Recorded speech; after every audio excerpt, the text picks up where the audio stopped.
Olá, estudantes do 6º ano do ensino fundamental, sejam bem-vindos a mais uma aula de geografia. Eu sou a professora Luíse Coutinho, estarei com vocês, estudantes, no nosso chat para pegar as interações de vocês. E quem vai ministrar a nossa aula de hoje é o professor Antônio Russo. Tudo bem, professor Antônio? Tudo bem, bom dia, Luíse, bom dia aos alunos do 6º ano, bom dia aos professores e a todos que irão participar dessa aula aqui do 6º ano, né? E a professora vai passar aí todos os itens que nós vamos ter nessa aula, né, professora? Exatamente, é uma aula sobre bacias e redes hidrográficas brasileiras. E vai aparecer na tela para vocês agora também os objetivos e a habilidade da nossa aula de hoje.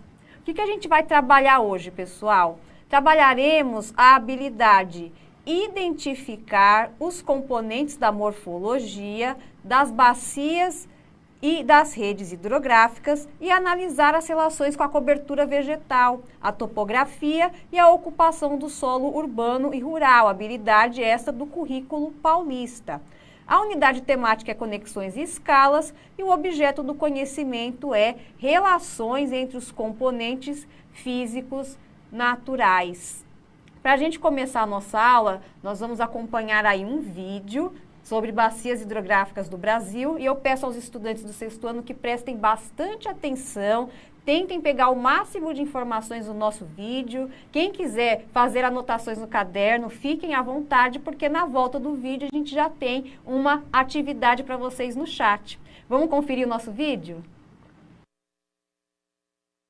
A água, como elemento essencial à vida, deve estar disponível em quantidade e qualidade compatíveis com os usos e as atividades econômicas da população para garantir o desenvolvimento sustentável. Por isso, cuidar das nossas bacias hidrográficas é fundamental para a nossa sobrevivência e nosso conforto, porque é ela que guarda a água doce que usamos. Esse é o assunto do Saiba Mais de hoje.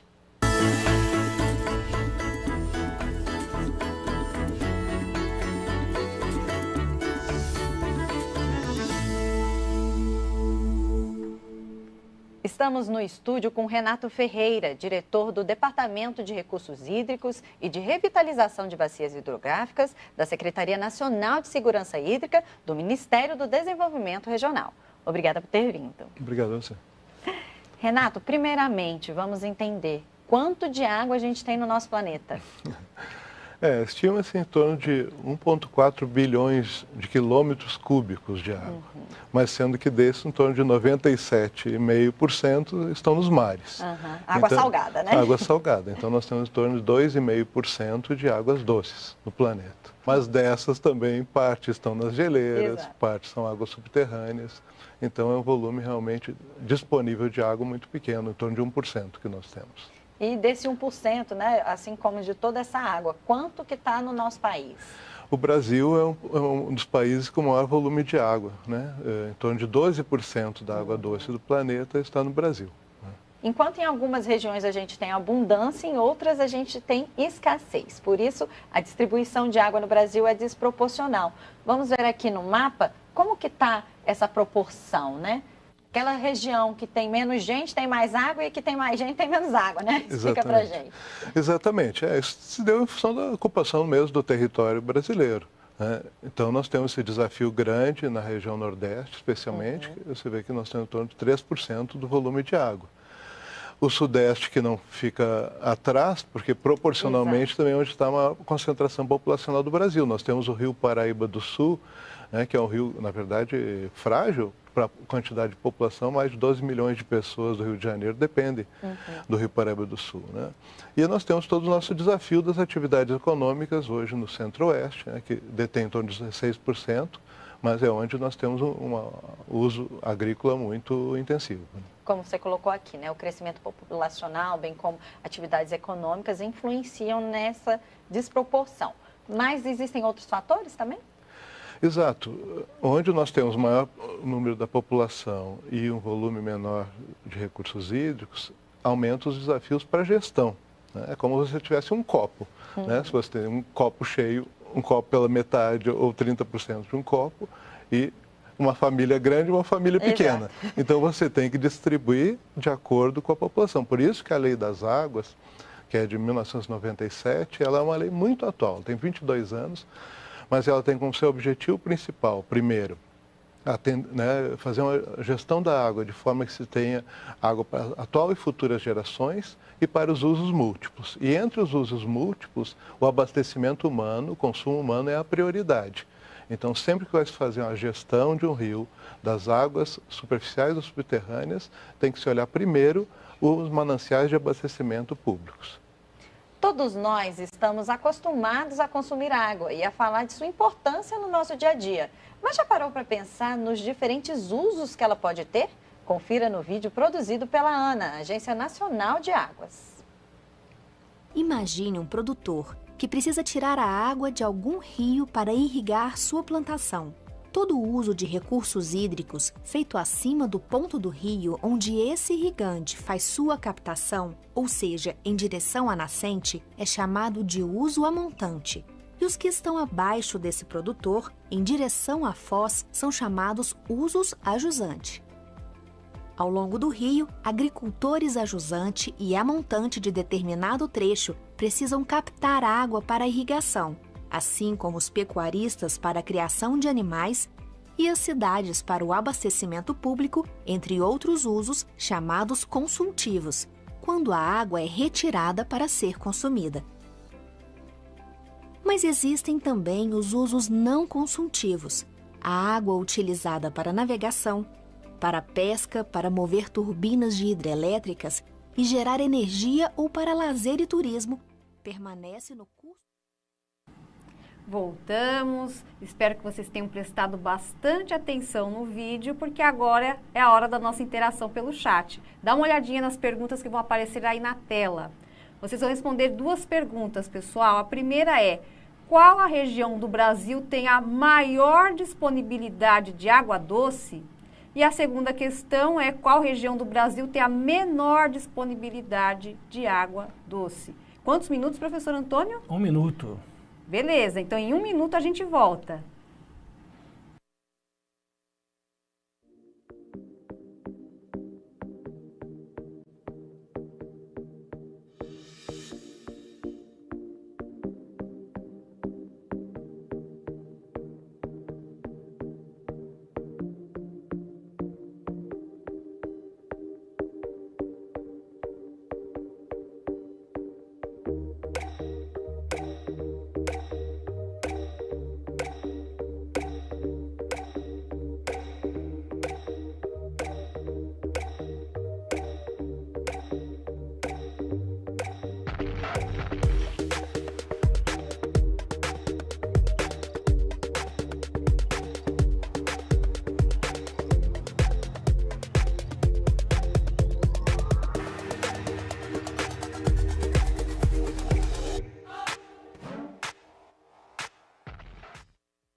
Muito bem, estudantes, agradeço as interações de vocês e também dos professores que estão prestigiando a nossa aula de hoje. Aqui para apresentar para o professor Antônio, eu vou pegar como exemplo as respostas de alguns alunos, visto que muitos de vocês responderam corretamente. A Lorena, a Laura, o Murilo e a Bianca apontaram que a resposta da questão 1, qual é a região que tem a maior disponibilidade de água, é a região norte, e a região que tem a menor disponibilidade de água é a região nordeste. É isso mesmo, né, professor Antônio? Exatamente, Luiz. E aí deu para perceber que os alunos prestaram bastante atenção, né? 68% da disponibilidade de água doce está na região norte aqui no Brasil e somente 3% está na região nordeste, né? O que é um problema, porque a região nordeste é a segunda mais populosa região do Brasil. Lembra que no vídeo foi feito um comentário sobre a Lei das Águas do Brasil. Então nós vamos ter aí um vídeo falando sobre isso, né, professora? Exatamente. Para a gente aprofundar um pouquinho mais, assistiremos a um vídeo da Agência Nacional de Águas que vai falar justamente sobre a Lei das Águas no Brasil. Vamos lá?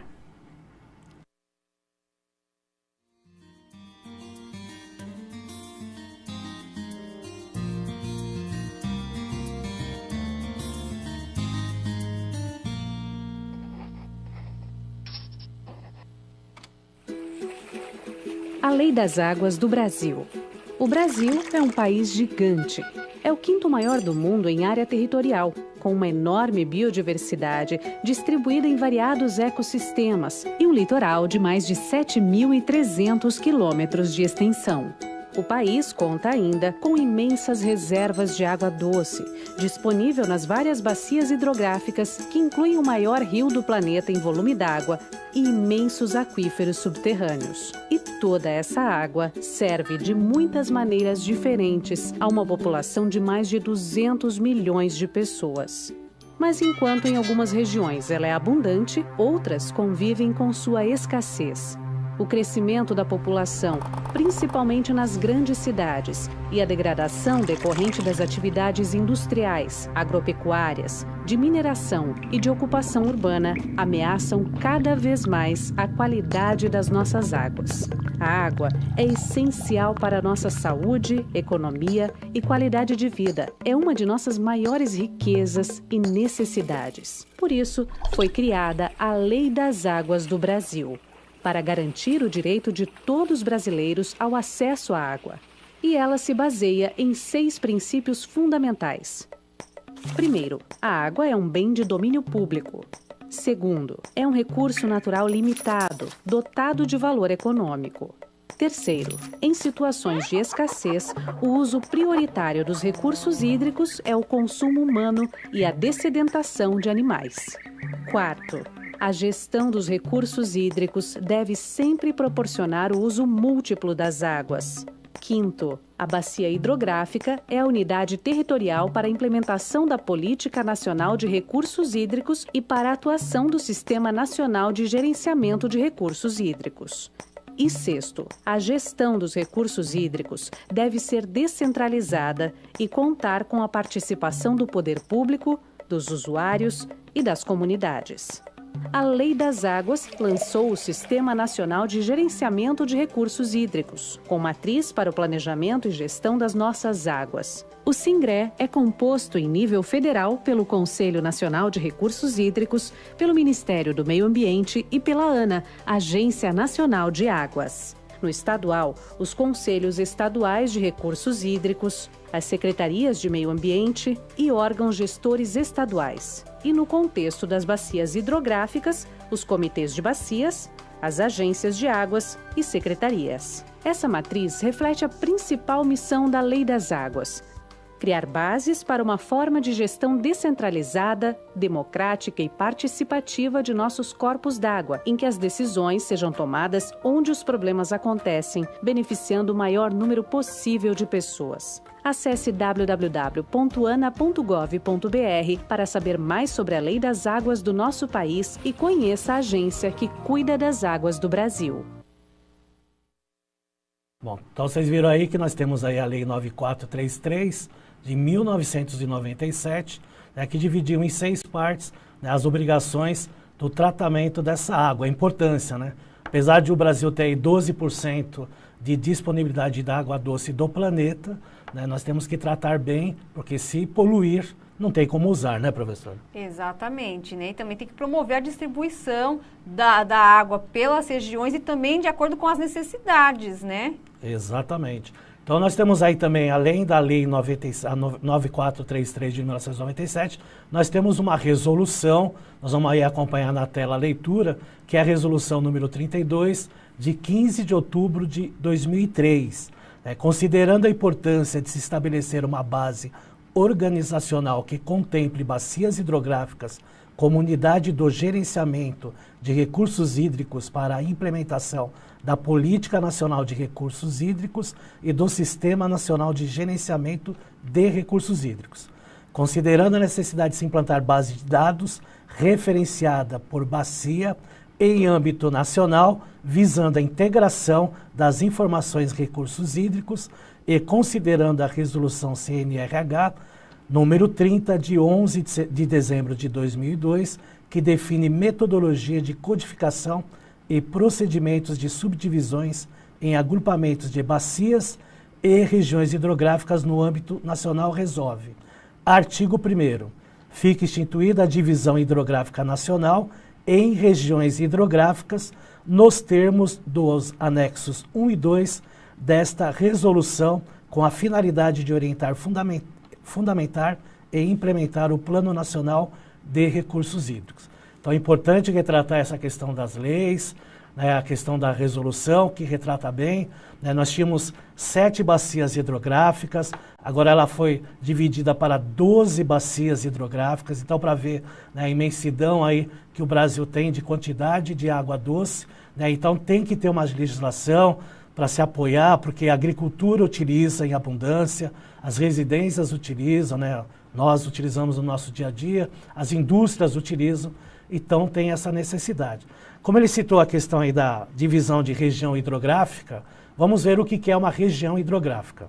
A região hidrográfica é o espaço territorial brasileiro compreendido por uma bacia, grupo de bacias ou subbacias hidrográficas, contíguas, com características naturais, sociais e econômicas homogêneas ou similares, com vistas a orientar o planejamento e gerenciamento dos recursos hídricos.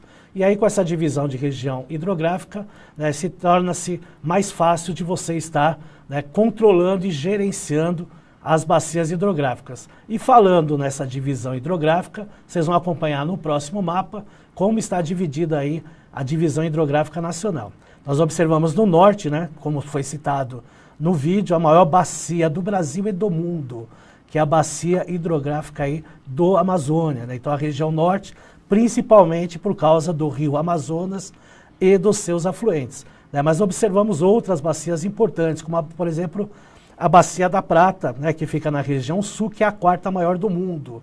Né? Na região nordeste, a gente também observa várias bacias, mesmo com aquela projeção de 3%, né, das águas, né, aqui no Brasil, nós temos várias bacias aí, né, dando ênfase para a bacia hidrográfica do São Francisco, principalmente aí por causa do rio São Francisco, que ele acaba levando água aí para milhões de pessoas na região nordeste. A nossa aqui é a bacia hidrográfica atlântica do Sudeste, que tem aí, né, uma característica principal aí, que é trazer água para a população do estado de São Paulo. Então, aí a gente observou aí as bacias hidrográficas, né, vendo as 12 bacias que nós temos, né, são bacias de uma grande quantidade de água, né, e como foi lembrado, o Brasil é um dos países que tem a maior quantidade, uma das maiores quantidades de águas aí doce do Brasil, do mundo, então isso aí tem que ser bastante preservado. No próximo slide, nós vamos ver aí as águas subterrâneas. Então também temos, além das bacias hidrográficas, nós temos, né, águas bastante em quantidade também na parte subterrânea. Como é um país tropical, né, tem chuvas principalmente constantes na região equatorial e nas regiões tropicais, principalmente no verão, né, as águas acabam indo para os lençóis freáticos e formando abaixo os aquíferos aí. Nós temos o principal deles, que é o aquífero Guarani, né, que está na região sul, sudeste e centro-oeste, aí, como vocês veem na imagem, em azul claro. É o maior sistema aquífero do mundo, mas também temos outros aquíferos aí em abundância, como na região norte, né, que nós temos o aquífero que está abaixo aí da região da floresta amazônica, né? Tem que lembrar que também tem uma característica principal, essa região aí. Então nós estamos observando diversos aquíferos, né? São 19 aquíferos aí que nós temos no Brasil. Então temos aí 12 bacias hidrográficas, né? E temos aí 22, né? 22 né? Águas subterrâneas aí, que são os aquíferos, que também são considerados aí como tipo de bacias hidrográficas no interior do nosso país. Tudo bem? Agora nós vamos assistir um vídeo, né, professora? Exatamente. O professor Antônio citou aí o sistema aquífero do Guarani e a gente vai conhecer um pouquinho mais sobre esse sistema e na volta temos interação mais uma vez. Então prestem bastante atenção no nosso vídeo, tá? Já já a gente volta.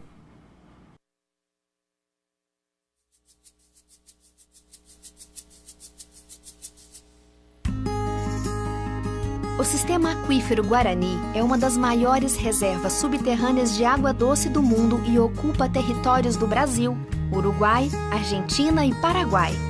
Seu tamanho passa de 1 milhão de quilômetros quadrados e 70% de sua extensão está distribuída pelos subsolos do Rio Grande do Sul, Santa Catarina, Paraná, São Paulo, Minas Gerais, Mato Grosso do Sul e Goiás.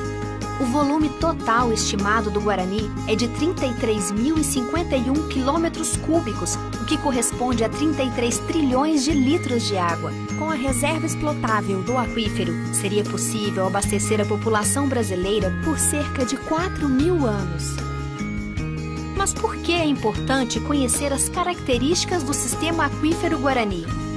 O aquífero Guarani é uma reserva estratégica para a região do Mercosul. Por isso, o Projeto Guarani concluiu que áreas de afloramento precisavam de estudos mais detalhados. Entre as ações recomendadas pelo projeto está o estudo de vulnerabilidade natural à contaminação e estratégias de proteção das áreas de afloramento, elaborado pela ANA. Esse estudo avaliou as sensibilidades do aquífero a partir da análise de suas características físicas. As áreas de afloramento constituem-se principalmente nos locais de recarga. Já as áreas de descargas do aquífero contribuem com a água para as nascentes e rios da região. O estudo sugeriu a delimitação de 9 áreas de proteção de aquífero e um corredor ecológico para a proteção da quantidade e qualidade dessas águas. A maior parte das amostras de águas subterrâneas atende aos limites de potabilidade estabelecidos na legislação. Porém, em algumas amostras, há coliformes fecais, o que mostra a necessidade de mais cuidado na construção de poços tubulares, que devem ser feitos por empresas credenciadas, atendendo às normas técnicas e sanitárias. Estudar aquíferos é parte das ações da agenda da Agência Nacional de Águas para a Gestão Integrada de Recursos Hídricos Superficiais e Subterrâneos. Ao estudar os aquíferos, a ANA fornece subsídios que ajudam as unidades da federação a cuidar dessas valiosas reservas, já que no Brasil cabe aos estados fazer a gestão e autorizar o uso das águas subterrâneas. As águas que infiltram no solo são as mesmas que voltam à superfície, abastecendo rios e afluentes. Por isso, só a gestão integrada das águas superficiais e subterrâneas pode garantir a gestão eficiente dos recursos hídricos. Para saber mais sobre o Sistema Aquífero Guarani, acesse o site da ANA, ana.gov.br.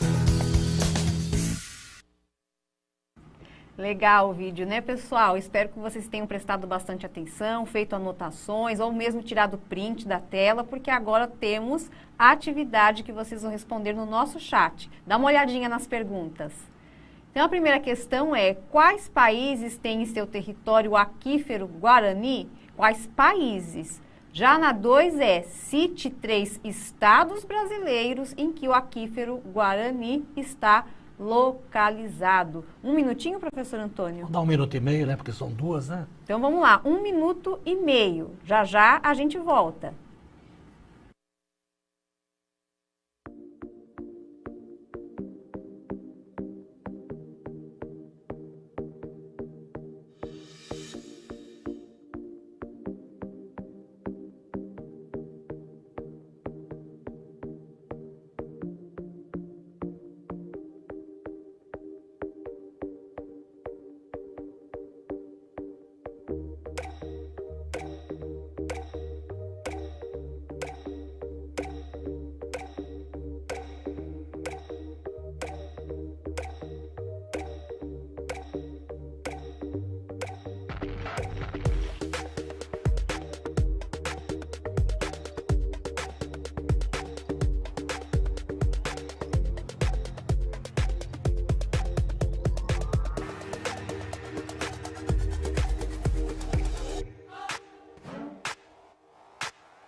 Voltamos. essas perguntas aí exigiram de vocês bastante atenção. A gente achou bastante respostas corretas aqui, mas nem todas estão completas, ou seja, apontando todos os países ou todos os estados. Não tem problema, tá? Então, a gente vai colocar aqui para o professor Antônio algumas das respostas de vocês.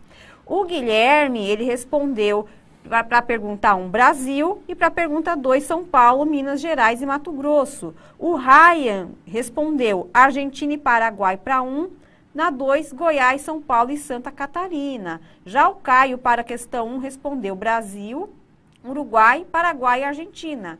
Para a questão 2, respondeu São Paulo, Mato Grosso e Mato Grosso do Sul. E aí, professor Antônio? Perfeito, não é raro, né? Alguns colocaram 1, 2 estados, mas todos acertaram. Vamos acompanhar aí na tela quais são as respostas corretas. Então, nós temos lá a primeira, quais países têm seu território aquífero-guarani? Brasil, Argentina, Uruguai e Paraguai.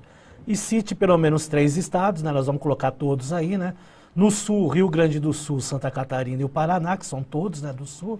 São Paulo e Minas na região sudeste. Mato Grosso do Sul e Goiás na região centro-oeste. Então, vejam que o aquífero aí, ele tem uma extensão aí muito grande, então ele tem que ser bastante preservado aí.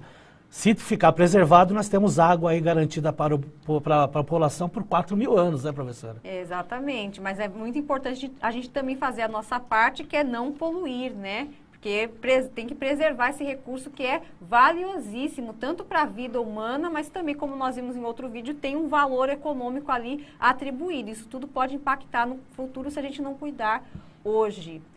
Falando, né, em vídeos, a gente está falando bastante da Agência Nacional de Águas, né? A gente vai assistir mais um vídeo desta agência, dessa vez falando da segurança nas barragens do Brasil. Vamos lá?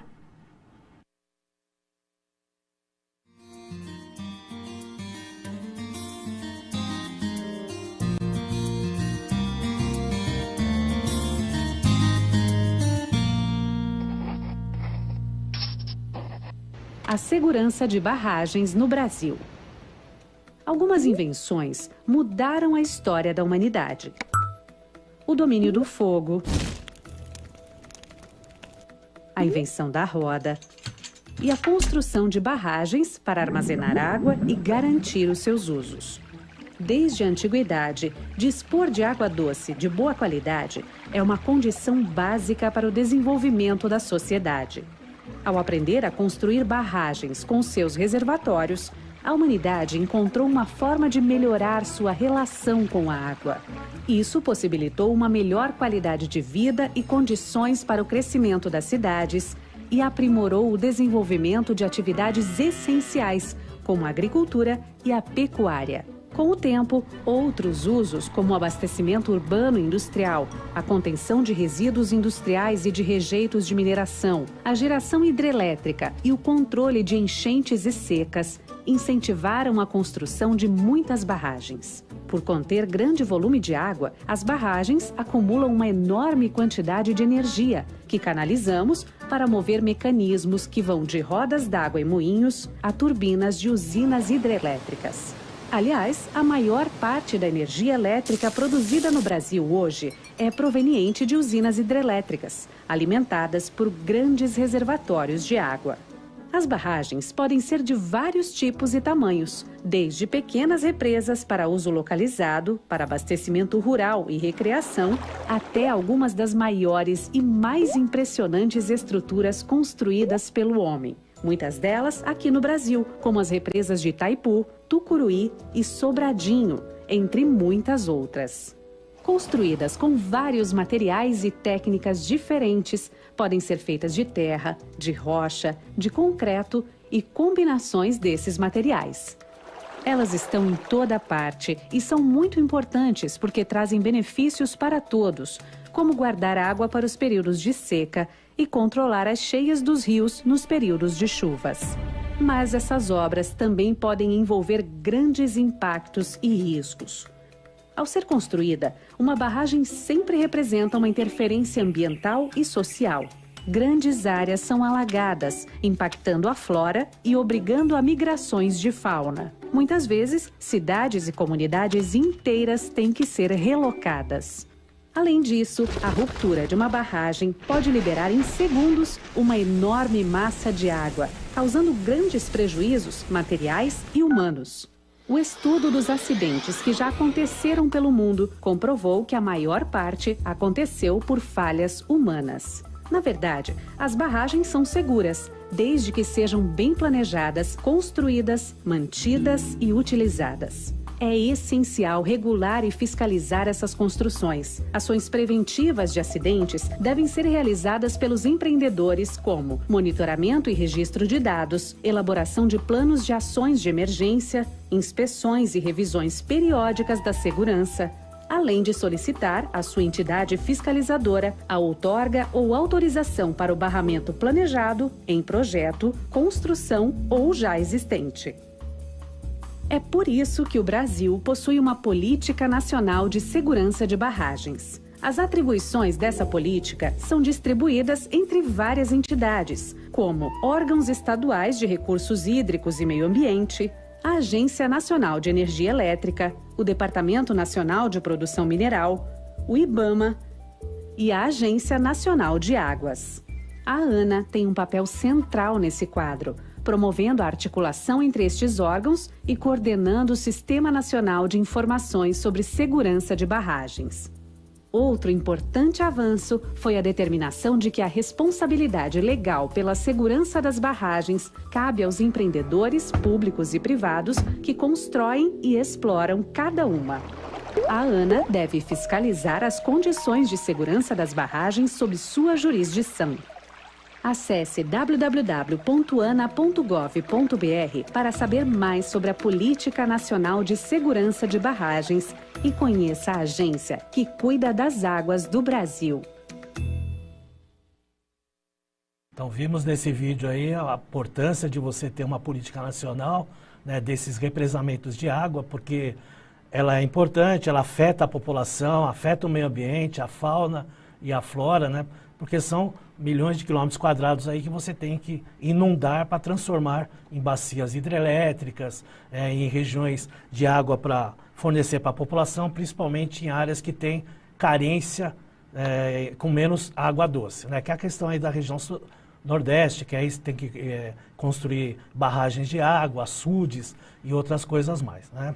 Agora vamos falar um pouco sobre agricultura, né? Nessa próxima tela nós vamos ver aí as áreas irrigadas por município.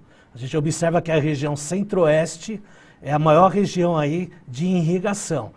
Nós temos as outras regiões, mas está bem concentrada aí na região centro-oeste porque é o celeiro do Brasil, né? Nós temos áreas irrigadas por município e temos aí a tipologia, né, de áreas que são produzidas, né? Então, por exemplo, 29% de produção que nós temos de outras culturas e sistemas da agricultura, né, junto com a cana-de-açúcar, que ainda representa aí, né, uma boa parte da economia brasileira na questão agrícola, 22% na questão do arroz inundado e 20%, né, nós estamos falando aí de outros tipos de agricultura, tá? Então nós temos características de concentração, o arroz, a fruticultura principalmente e a cana-de-açúcar, né, como uma utilização bem ampla da questão da irrigação de água. Quando a gente fala em irrigação é porque a gente traz água de outras regiões, né, locais que não têm água e acaba trazendo de rios,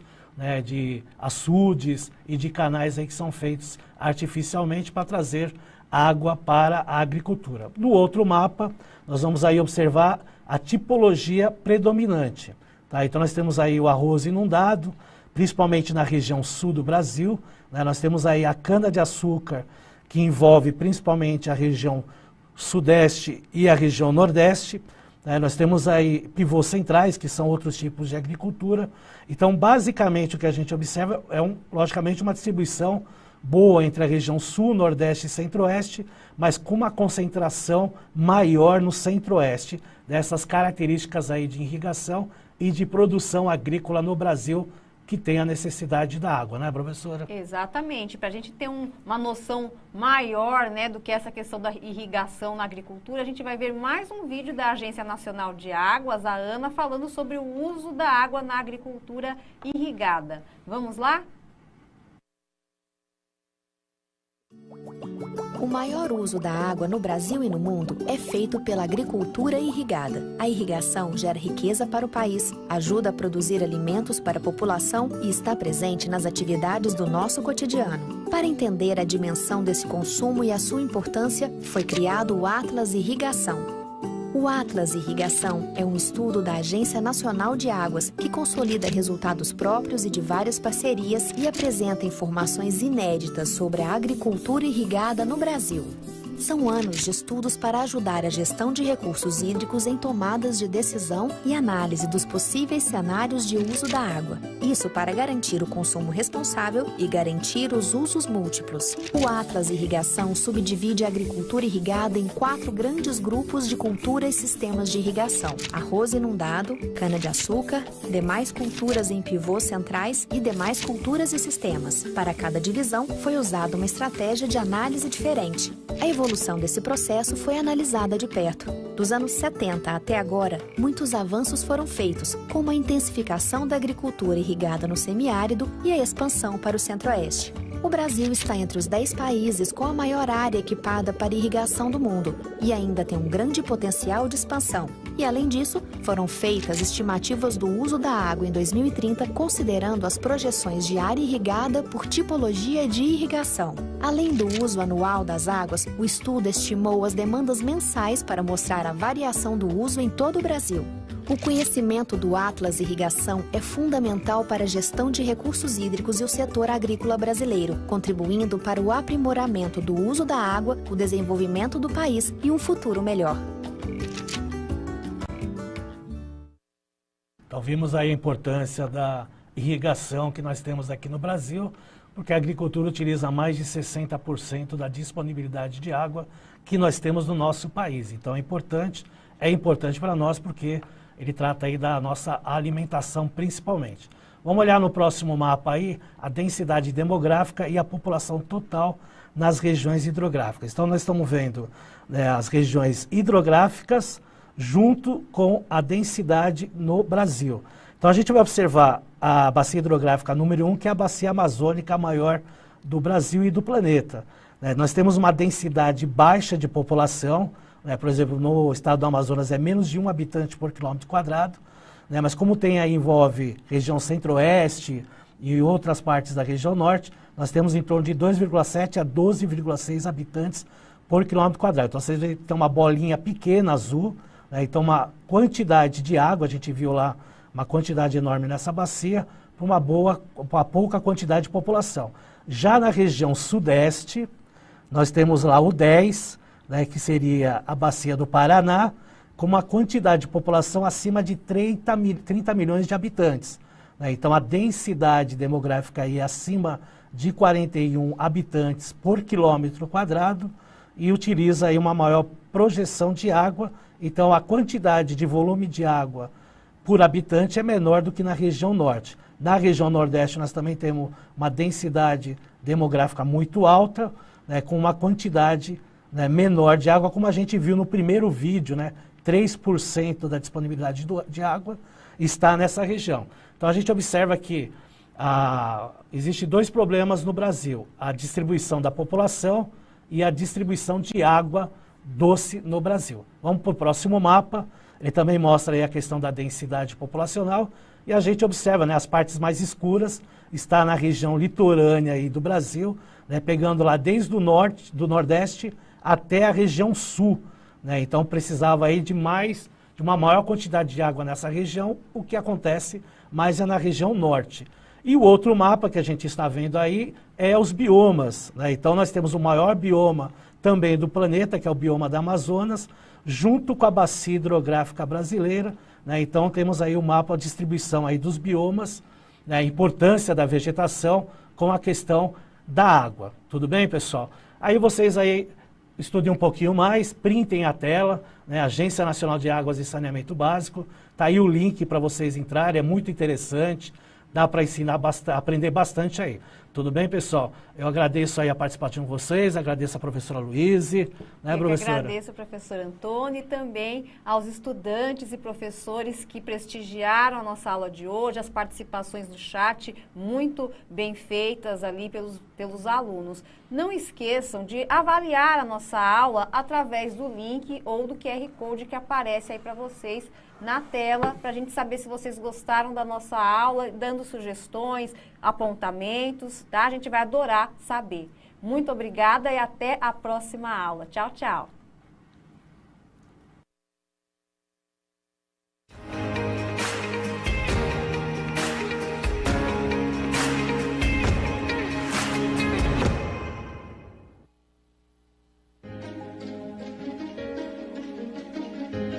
A escola pode estar distante, mas as aulas não.